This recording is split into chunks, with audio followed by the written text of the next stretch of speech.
Oi, gente! Então, agora a gente vai continuar aqui com as fases do romantismo. Na aula passada, então, vocês estudaram todo aquele contexto, toda a ambientação necessária para que agora a gente consiga entender fase por fase o que foi esse movimento. Então, as fases do romantismo são chamadas de fases ou também geração. Né? Então, cada tipo de fase, cada tipo de geração tem características bem diferentes. A primeira fase é uma fase que a gente tem uma presença do nacionalismo e do indianismo. O que é isso? É um momento em que lá na Europa se remonta o ideal da Idade Média, o ideal medieval, né? Inclusive, tem muita figura dos heróis, novamente, tem muita questão da religiosidade nesse momento, mas no Brasil nós não vivemos a Idade Média, nós não vivemos por uma questão temporal, certo? Então, como nós não vivemos na questão temporal da Idade Média, e nós estávamos aqui de novo por conta da vinda da família real, nós estávamos aí num movimento, no início de um movimento pela busca da nacionalidade brasileira, do ideal nacional brasileiro, a gente remonta o que a gente tinha lá no quinhentismo, aula que a gente já teve, né? Em que a gente tinha muita questão da literatura da informação. Literatura de informação era uma literatura bem descritivista, né?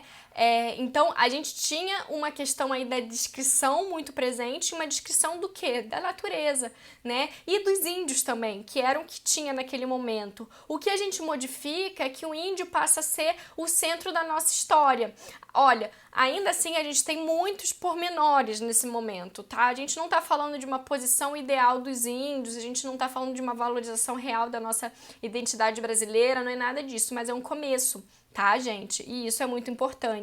Então, é uma fase em que a gente vê muita presença da natureza, a gente vê muita presença do sentimentalismo, assim como todas as fases do romantismo, a gente tem a presença da religiosidade, a gente tem a questão ufanista, essa questão aí de um ideal que não é exatamente o real, certo? É simplesmente um ideário, e a gente tem o ideário nacional, e isso se realiza como, Vanessa? Isso se realiza através da natureza e do índio, basicamente é assim.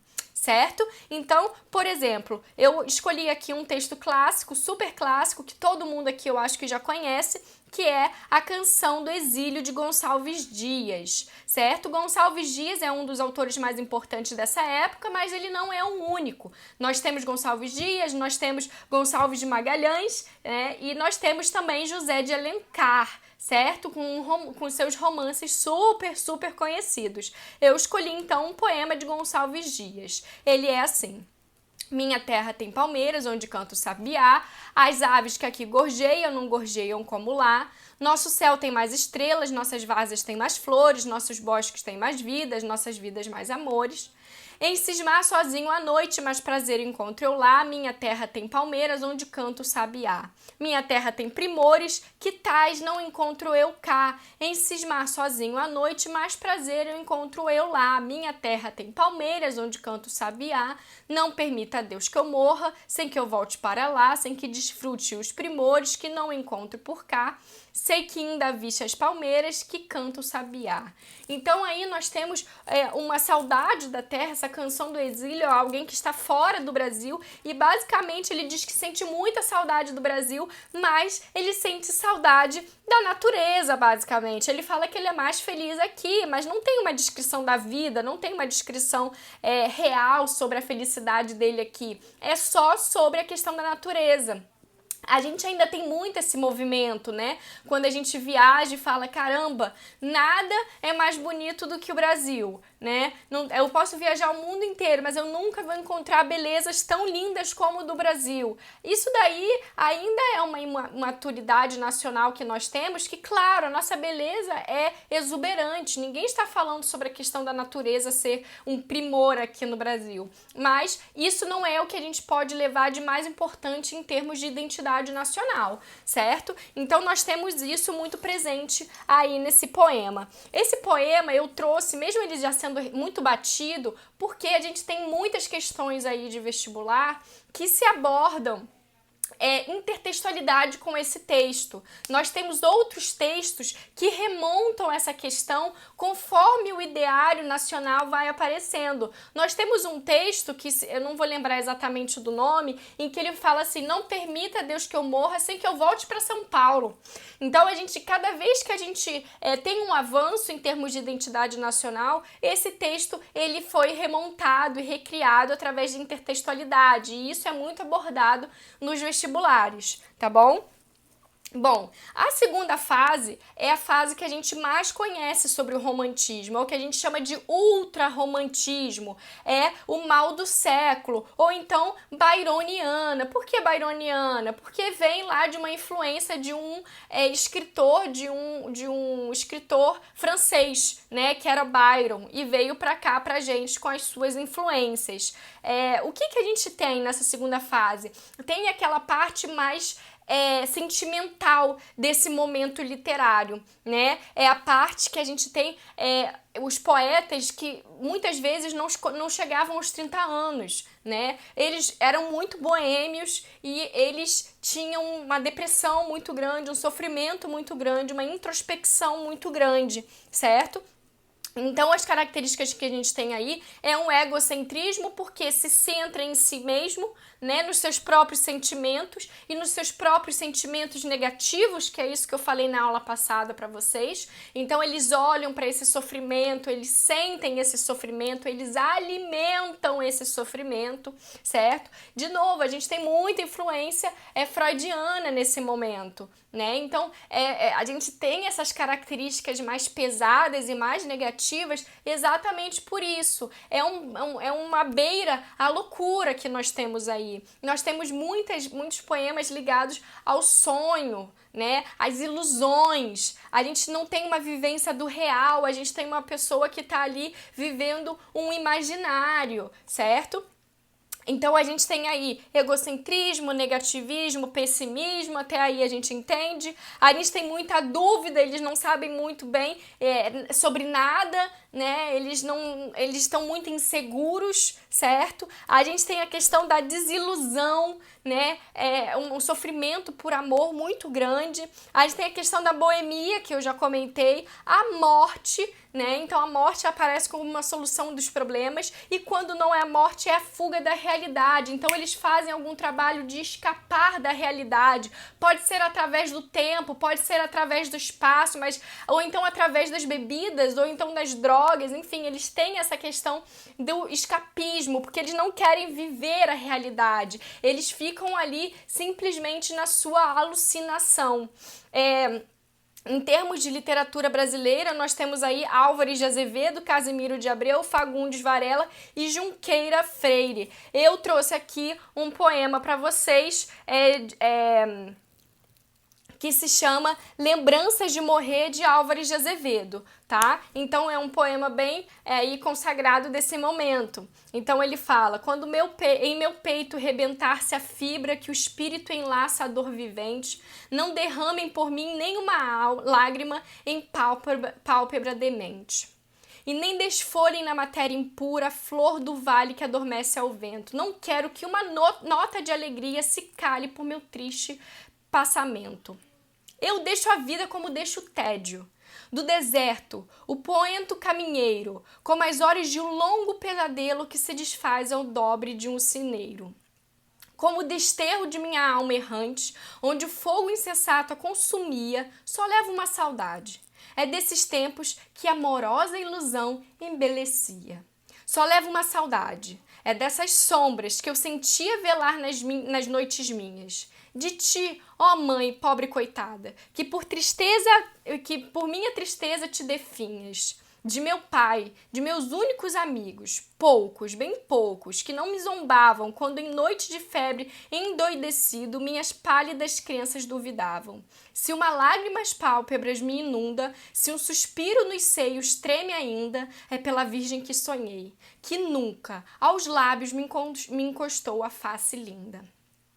Só tu, a mocidade sonhadora do pálido poeta, deste flores. deste flores. Se viveu, foi por ti, e de esperança de na vida gozar de teus amores. Dejarei a verdade santa e nua, e verei cristalizar-se o sonho amigo.